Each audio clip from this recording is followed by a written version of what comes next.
One of the things that I remember the most as a kid that I thought was the weirdest thing is that my mom would often say, "Hey, be careful," right after I fell down the stairs.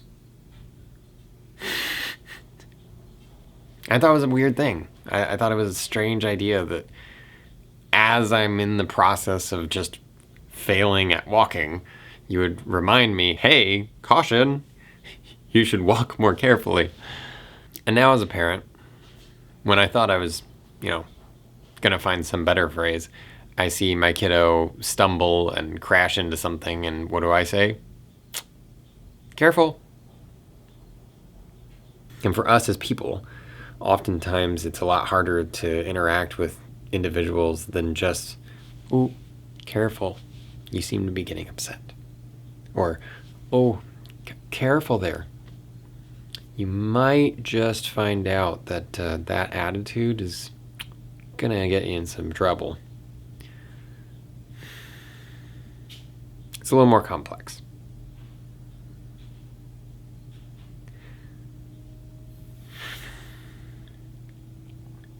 And I think that's why the passage talking about judgment with a speck and a plank, and I think that's why the Bible handles so many different relational things so often.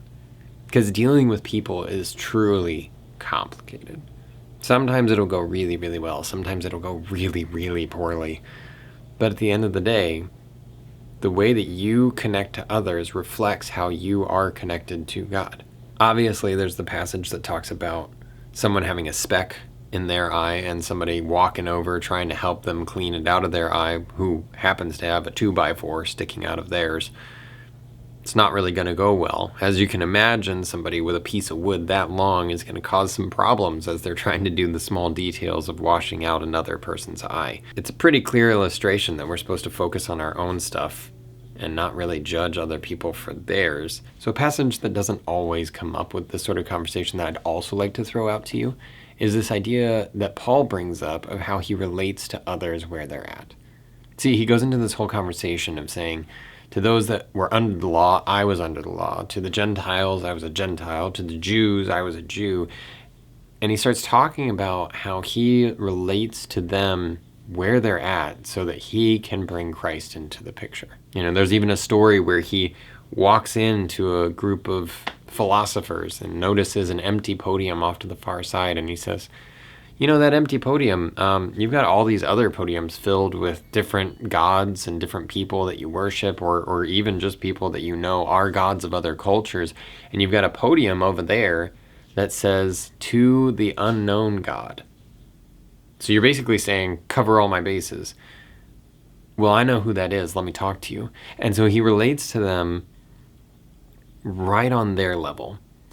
And I think the reason that is something so beautiful to how we need to handle our relationships is that oftentimes we are working off an assumption that people will come around to act like we want them to. I mean, if you don't believe me, when was the last time you were driving and everybody did everything that you wanted them to? We get frustrated when people are people because they aren't doing what we want them to do, or we aren't like them in that way.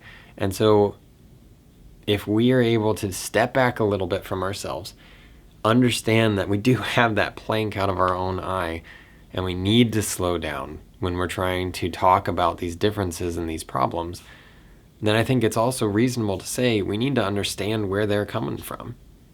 The problems and difficulties that they have, the things that they struggle with, may actually surprise us because they're in a very different walk of life, or even a different perspective on the whole conversation. As we go about our day, as we go about all these different conversations and relationships, how often do we miss an opportunity to show God through our actions because we aren't understanding where the other person is currently?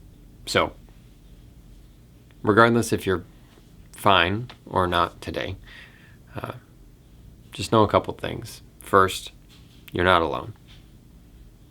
Christianity is designed as a community. We are designed as people that are supposed to look out for each other and care for each other, and even on the rough, terrible days. So number 2, if you're dealing with messy people, slow down. And remember how Scripture talks about how to relate to others. Don't just run over to them with the 2x4 in your face like I did today. Don't just whack people in the process of trying to make them better or make them like how you want.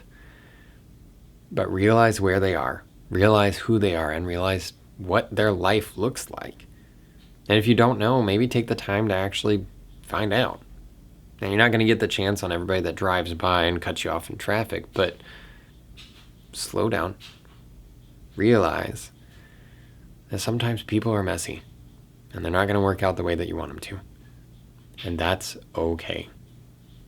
Because as much as we have a right to be offended by something that happens, Christ had every right to not give himself up for us. But he chose to anyway. And who are we to say that his people are any less important than what he already deemed them? So remember, if you're anything like me and you deal with messy people and you don't always get it right, slow down. Meet them where they're at. Understand where they're coming from. And show Christ. Thanks for joining. I'll see you tomorrow.